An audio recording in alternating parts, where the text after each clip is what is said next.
Priya, the book on Rick Wagoner, according to several auto industry experts, was that he knew how to make cars, but not how to crack heads with the union.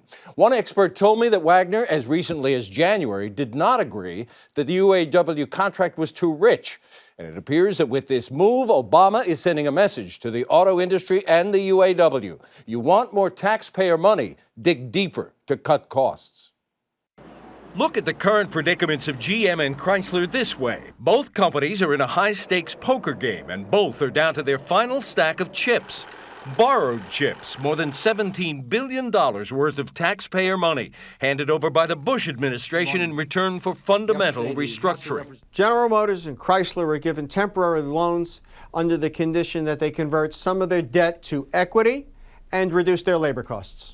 The car companies have made some progress, but as President Obama said on CBS's Face the Nation today, that's going to mean a set of sacrifices from all parties involved: management, labor, shareholders, creditors, suppliers, dealers. So the president is prepared to loan GM and Chrysler more chips to stay in business. At the same time, he's expected to unveil tough new conditions tomorrow. There are two major sticking points: the company's debt and their obligations to the UAW's retirees. As for debt, GM owes its creditors $28 billion, Chrysler $7 billion. Neither company has the money, so the creditors are being asked to accept some stock instead of cash. To their union retiree health plan, GM owes $20 billion, Chrysler $10.5 billion. Again, the companies can't pay and are offering stock in lieu of cash. What you've got here is a game of chicken. The bondholders are hoping that the labor union will make big concessions and then it'll deal. And the labor union is hoping the bondholders will make big concessions and then it will deal. Some experts believe President Obama undercut his own hand in this poker game by revealing his hold card. We need to preserve a U.S. auto industry.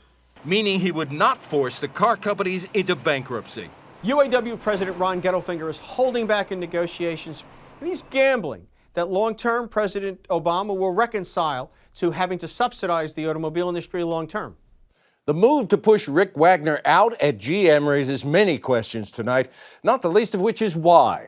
After all, the administration is bailing out the banks with many times the billions that the auto industry is asking for, but no bank CEOs have been forced to quit. Priya? Fair question. Tony Guida for us tonight. Thank you, Tony.